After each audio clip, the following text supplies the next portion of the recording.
പിന്നെ അടുത്തെന്ന് പറഞ്ഞാല് നമ്മളെ കേരളത്തിൽ ഇതൊരു വലിയൊരു ന്യൂസ് ആയിക്കൊണ്ടിരിക്കുകയാണ്. ഇപ്പൊ കേരളത്തിലെ മാധ്യമങ്ങളും അതേപോലെ തന്നെ ന്യൂസ് പേപ്പേഴ്സും എല്ലാത്തിലും ഈ ഒരു ന്യൂസ് വന്നുകൊണ്ടിരിക്കുകയാണ്.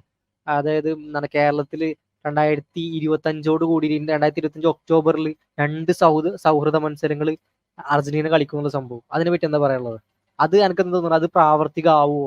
അതായത് പ്രാവർത്തികമാവുകയാണെങ്കിൽ കേരളത്തിൽ ഇങ്ങനത്തെ ഒരു സാഹചര്യത്തിൽ കേരളത്തിൽ അത്രയും നമ്മൾ ഇന്ത്യ മൊത്തത്തിൽ എടുക്കുകയാണെങ്കിൽ കേരളത്തിൽ വലിയൊരു ഫുട്ബോളിലുള്ള ഒരു ഫാൻ ബേസ് ഉണ്ട്. അപ്പൊ അത്രയും ഫാൻ ബേസുകൾ കേരളത്തിൽ ഒരു മെസ്സി പോലത്തെ ഒരു പ്ലെയർ വന്നിട്ടുണ്ടെങ്കിൽ അവിടെ നമ്മുടെ ക്രൗഡ് എന്തായിരിക്കും? എന്താ എന്റെ ഒരു അതിനെ പറ്റിയുള്ള ഇത് എന്താ തോട്ട്സ് എന്താ എനിക്ക്? ശരിക്കും ഈ സംഭവം നടക്കട്ടെ എന്നാണ് നമ്മളടക്കമുള്ള എല്ലാ ഫുട്ബോൾ ഫാൻസും ആഗ്രഹിക്കുന്നത്. കൊല്ലിയ എന്നുള്ളത് നമ്മൾ ഫ്യൂച്ചറിൽ കാത്തിരുന്ന് കാണേണ്ട സംഭവമാണ്. ഒരു വേൾഡ് ചാമ്പ്യൻസിന് അങ്ങനെ നമുക്ക് ടീമിന് നടക്കുന്നു വിചാരിക്കാം, നടക്കുന്നു എനിക്കെന്ന് തോന്നുന്നത്. അത് കളിക്കാൻ മാത്രമുള്ള ഇൻഫ്രാസ്ട്രക്ചറും മറ്റു ഫെസിലിറ്റീസും ഇവിടെ ഉണ്ടെന്ന് എനിക്ക് തോന്നണില്ല. ഇനിയിപ്പോ അങ്ങനെ ഉണ്ടെങ്കിൽ ആളുകൾ സ്വീകരിക്കും. ഉറപ്പായിട്ടും ഒരുപാട് ആളുകൾ കളി കാണാൻ വരും. കാരണം അർജന്റീനക്ക് അത്യാവശ്യം നല്ലൊരു ഫാൻ ബേസ് കേരളത്തിലുണ്ട്. അപ്പോ ഇന്ന് സംഭവം ഇന്ത്യ ഫുട്ബോളിനെ ഒരുപാട് വളർത്തും. അതും വേറെ സംഭവമാണ്. ഇന്ത്യ ഫ്രണ്ട്ലി മാച്ച് നടന്നു കഴിഞ്ഞാൽ അത് നമുക്ക് ഗുണങ്ങൾ ഉണ്ടാവുള്ളൂ. കളിയോട് ജയിക്കും, അത് വേറൊരു കാര്യം. അപ്പോ ഇത് നടന്നു കഴിഞ്ഞാൽ അതൊരു വലിയ സംഭവമാണ്. നടക്കില്ലേ നമ്മൾ ഫ്യൂച്ചറിൽ കാണണം. അതിന് കേരള ഗവൺമെന്റ് തന്നെ മനസ്സിലാക്കും. അതെ, നടന്നു കഴിഞ്ഞാൽ വലിയ കേരളത്തിനും അതേപോലെ തന്നെ കേരളത്തിന്റെ യൂത്തിനും ഫുട്ബോളിനും ഇന്ത്യൻ ഫുട്ബോളും മൊത്തത്തിൽ വലിയൊരു വലിയ ഗുണം അത് ചെയ്യും. അപ്പൊ എതിർ ടീമായിട്ട് വരുന്നത് പറഞ്ഞാൽ ഇന്ത്യൻ ടീം തന്നെ എന്നാണ് കേട്ടിട്ടുള്ളത്. ഇതുവരെയുള്ള റൂമറിലൊക്കെ ഇന്ത്യൻ ടീമാണ് എതിർ ടീമായിട്ട് കളിക്കണമെന്ന് കേട്ടിട്ടുള്ളത്. ഇന്ത്യൻ ടീമാണ് കളിക്കണമെന്ന് വെച്ചാൽ എന്താ പറയാ, ആ ലെവലിൽ നമുക്കൊരു കളിയിലും കാണാം ഇന്ത്യൻ ടീം അർജന്റീന കളിച്ചാൽ എങ്ങനെ ഉണ്ടാവും ആ ഒരു ഇതേലും നമുക്ക് അറിയാൻ പറ്റും. പിന്നെ അതിനോട് കൂടി ചേർക്കേണ്ട ഒരു സംഭവം എന്ന് പറഞ്ഞാൽ ഇപ്പൊ ഈ സ്റ്റേഡിയത്തിന്റെ സംഭവം പറഞ്ഞു, ഇൻഫ്രാസ്ട്രക്ചർ ഉണ്ടാവില്ല എന്ന് പറഞ്ഞില്ല. അപ്പൊ അതിനോട് മന്ത്രി പ്രതികരിച്ചെന്ന് പറഞ്ഞാല് ഇതുപോലെ 50,000 കപ്പാസിറ്റിയുള്ള ഒരു സ്റ്റേഡിയം മലപ്പുറത്ത് വരുന്നുണ്ടെന്ന് പറഞ്ഞിട്ടാണ്. മലപ്പുറത്ത് പയ്യനാട് 50,000 കപ്പാസിറ്റിയുള്ള ഒരു സ്റ്റേഡിയം വരുന്നു പറഞ്ഞിട്ടാണ് മന്ത്രി അതിനോട് പ്രതികരിച്ചത്. പക്ഷെ അതിന്റെ ഒരു പ്രായോഗികത എത്ര ഉണ്ടെന്ന് നമ്മൾ പരിശോധിക്കേണ്ടി വരും. കാരണം ഇപ്പോഴത്തെ സർക്കാരിന്റെ അവസ്ഥ എന്ന് പറഞ്ഞത് ഒരിക്കലും അതൊന്നും എന്താ പറയുക അഫോർഡ് ചെയ്യാൻ പറ്റുന്ന ഒരു അവസ്ഥയിലാണ്. ഇങ്ങനത്തെ ഉള്ള ഒരു അവസ്ഥയിൽ സ്റ്റേഡിയം വരുമോ എന്നുള്ള ആദ്യത്തെ ഡൗട്ട്. ഇനി വരും തന്നെ വിചാരിക്കട്ടെ, വന്നാൽ പോലും 50,000 കാണികളല്ലല്ലോ മലപ്പുറത്തുള്ളത്. മലപ്പുറത്ത് മാത്രമല്ലല്ലോ ആൾക്കാർ വരിക, ഓൾ ഓവർ ഇന്ത്യ ആൾക്കാർ വരും, പുറത്തുനിന്ന് ആൾക്കാർ വരും. ഇത്ര ആൾക്കാർ ഈ ഒരു സ്റ്റേഡിയത്തിൽ ഇരിക്കുക പറഞ്ഞാല് ഒന്നും വേണ്ട. നമ്മളിപ്പോ മലപ്പുറത്ത് നമ്മൾ ഇത് കാണണല്ലേ, എന്താണ് പറയാ, സാധാ കളികൾ. അതായത് ഇപ്പൊ മറ്റേ നമ്മളെ മഞ്ചേരിയിലും ഇവിടെയൊക്കെ ഇഷ്ടംപോലെ കളികൾ എടുക്കുന്നുണ്ട്. അവിടെ ആൾക്കാർ ക്രൗഡ് കൂടിയിട്ട് ആൾക്കാർക്ക് ഇരിക്കാൻ സ്ഥലമാണ്, ഗേറ്റ് പോലും പൊട്ടിച്ചിട്ട് കൊണ്ടുപോവാണ്. ഗേറ്റ് പോലും പൊളിഞ്ഞു പോവാണ്. അത്രയും ഫാൻസ് ആണ് അവിടെ ഉള്ളത്. അത്രയും ആൾക്കാർക്ക് ഇരിക്കാൻ സ്ഥലമില്ലാത്ത അവസ്ഥയുള്ള സ്റ്റേഡിയങ്ങളാണ് ഉള്ളത്. ഇപ്പൊ ഈ ഒരു 50,000 അല്ല, 1,00,000 കപ്പാസിറ്റിയുള്ള സ്റ്റേഡിയം വന്നു കഴിഞ്ഞാലും ആൾക്കാർ കൊള്ളൂല. അത്രയും ഫാൻ ബേസ് ഉണ്ട്. അതെ.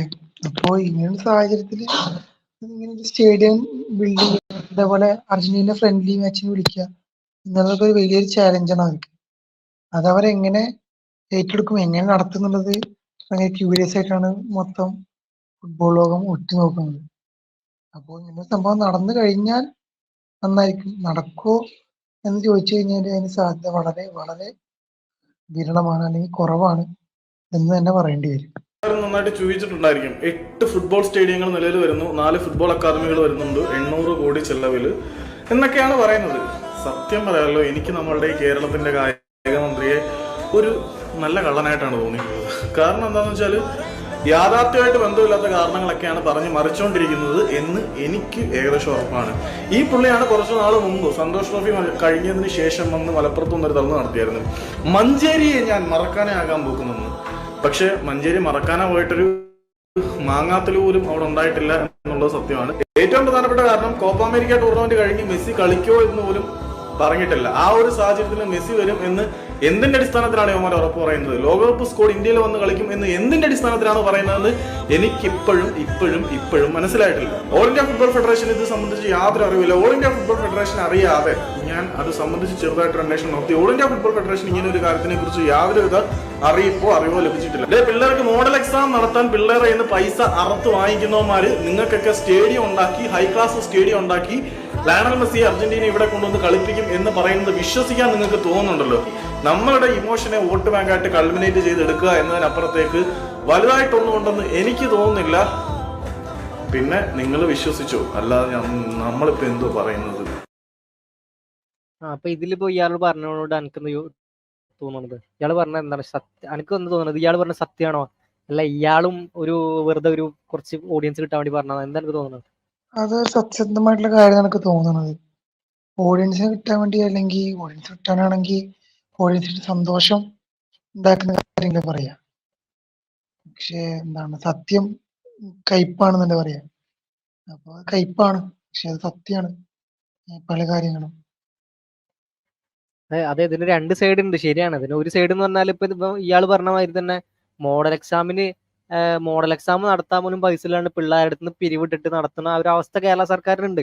അതേപോലെ തന്നെ സാമ്പത്തിക ഒരു വലിയ ഇതിലാണ്. പക്ഷെ അതേ സമയത്ത് ഇപ്പൊ കേരള സർക്കാർ ഇങ്ങനെ ഒരു സംഭവം പ്രഖ്യാപിച്ചു, 2025 ഇത് പ്രഖ്യാപിച്ചത്, ഒക്ടോബറിൽ. അപ്പൊ അങ്ങനെ ഒരു സംഭവം പ്രഖ്യാപിച്ചിട്ട് ഒരു വോട്ട് ബാങ്ക് ആയിട്ട് കൺവേർട്ട് ചെയ്യാൻ വേണ്ടിയിട്ടാണെന്ന് തന്നെ വിചാരിച്ചോ? അങ്ങനെയാണെങ്കിൽ നേരെ തിരിച്ച് അവർക്കെതിരെ ഇത് അടിക്കുക. കാരണം എന്താ, ഈ 2025 ഒക്ടോബറിന് ശേഷമാണ് എന്ത് വരുന്നത്, ഇലക്ഷൻ വരുന്നത്. കേരളത്തിന്റെ ഇലക്ഷൻ വരുന്നത് 2025 ഒക്ടോബറിന് ശേഷമാണ്. അപ്പൊ അതിനുശേഷം ഇലക്ഷൻ വരുമ്പോ ഇപ്പൊ 2025 ഒക്ടോബറിന് ഇങ്ങനെ കളി നടന്നിട്ടില്ല, എന്താ ഉണ്ടാവുക? അപ്പൊ എല്ലാവരും കൂടി പറയും എന്ത്, ഇങ്ങനെ കളി നടന്നിട്ടില്ല, കേരള സർക്കാർ ഞങ്ങളെ പെറ്റിച്ചു എന്ത് ചെയ്യും? നേരെ തിരിച്ച് ഇവർക്ക് അത് തന്നെ. ഓൾറെഡി ഗാലറി എന്ന് പറഞ്ഞത് ഗവൺമെന്റിന് എതിരാണ്. ഏതൊരാളോട് ഇപ്പൊ ഏതൊരു ഇൻഡിവിജ്വലിനോട് ചോദിച്ചു കഴിഞ്ഞാൽ ഗാലറി എന്ന് പറഞ്ഞാൽ എന്താണ്, അവർക്കെതിരാണ്. ഇനിയിപ്പോ ഈ ഒരു എന്താണ് ഫുട്ബോളിന്റെ ഈ ഒരു പ്രശ്നം കൂടി ഉണ്ടായി കഴിഞ്ഞാൽ ഗാലറി ഒന്നും കൂടി ഇവർക്ക് എതിരാവും. മാക്സിമം വോട്ട് ബാങ്ക് ഇവർക്കെതിരെ ഒന്നുകൂടി തിരിയും. ഒരിക്കലും ഇവർക്ക് അനുകൂലമായിട്ട് ഇത് വരില്ല. അപ്പൊ ഇവരെ നിലനിൽപ്പിനെ ബാധിക്കുന്ന ഒരു വിഷയമാണത്. അപ്പൊ ഇവര് ചെയ്യേണ്ടതെന്ന് പറഞ്ഞാൽ, ഇവർ ചെയ്യാൻ ഫോഴ്സ്ഡ് ആയിട്ടുള്ള സംഭവം എന്ന് പറഞ്ഞാൽ എങ്ങനെയെങ്കിലും മെസ്സിയുടെ കാല് പിടിച്ചിട്ടാണെങ്കിലും കേരളത്തിലേക്ക് മെസ്സിനെ എത്തിക്കുക എന്നുള്ളതാണ്. എത്തിച്ചിട്ടില്ല എന്താണ്, അത് ഇവർക്കെതിരെ തന്നെ പ്രതികൂലമായിട്ട് ബാധിക്കും. അതെ, ശരിയാണ്. വാഗ്ദാനം കൊടുത്തിട്ടുണ്ടെങ്കിൽ അത് പാലിക്കണം. പിന്നെ ഗവൺമെന്റ് എന്ത് കണ്ടിട്ടാണെന്ന് മുമ്പിൽ പറഞ്ഞതെന്നറിയാം. ചിലപ്പോൾ അതിൽ വഴിയുണ്ടോ എന്നൊന്നും നമുക്കറിയില്ല. ഇത് നടന്നു കാണാനാണ് എല്ലാവരും ആഗ്രഹിക്കുന്നത്, എല്ലാ ഫുട്ബോൾ ഫാൻസും. നടന്നാൽ നന്നായിരിക്കും, അത്ര നമുക്ക് പറയാനുള്ളൂ. നടന്നില്ലെങ്കിൽ അത് അവർക്ക് തന്നെ പ്രതികൂലമായിട്ട് ബാധിക്കുകയും ചെയ്യും. അപ്പൊ അത്രേ ഉള്ളൂ. അതാണ് നമ്മളെ ഫസ്റ്റ് ഇപ്പൊ ഈ ഒരു എപ്പിസോഡിൽ നമുക്ക് അത്ര പറയാനുള്ളൂ. ഇപ്പം നമ്മളിപ്പോ ഇത് എപ്പിസോഡിൽ പറഞ്ഞ പോലെ തന്നെ, അപ്പൊ ആദ്യം മെസ്സിയുടെ വാല്യൂറ സംഭവം തുടങ്ങി. അത് കഴിഞ്ഞിട്ട് പിന്നെ റൊണാൾഡോ വേഴ്സസ് മെസ്സി ആയി കുറച്ച് സമയം. അത് കഴിഞ്ഞിട്ട് പിന്നെ എന്താണ് ഗ്ലോബൽ ഫുട്ബോളിനെ കുറിച്ച് കുറച്ച് സെർച്ച് ചെയ്ത്. അത് കഴിഞ്ഞിട്ട് പിന്നെ ഇന്ത്യൻ ഫുട്ബോളായി, പിന്നെ കേരള ബ്ലാസ്റ്റേഴ്സ് ആയി. പിന്നെ അത് കഴിഞ്ഞിട്ട് ഇപ്പൊ കേരളത്തിൽ മെസ്സി വരുന്നതിനെ കുറിച്ചായി. അങ്ങനെ ഏകദേശം നമ്മളിപ്പോ മൊത്തത്തിൽ ശരിക്കും പറഞ്ഞാൽ എല്ലാ ടോപ്പിക്സും ഏകദേശം കവർ ചെയ്തിട്ടുണ്ട്. നമുക്ക് ഏകദേശം വൈൻഡപ്പ് ചെയ്യാല്ലേ? ഈ ഒരു വീഡിയോയോട് കൂടി നമുക്ക് വൈൻഡപ്പ് ചെയ്യാം. ഓക്കെ, ഓക്കെ, കഴിഞ്ഞാ അതിൽ ഈ ഒരു വീഡിയോ ലാസ്റ്റ് വീഡിയോ, അത് കഴിഞ്ഞാൽ വൈൻഡപ്പ് ചെയ്യാം. Okay. Art Award 18th Nirabra Asian Film Awards, the best actor. And the best actor is Lionel Messi.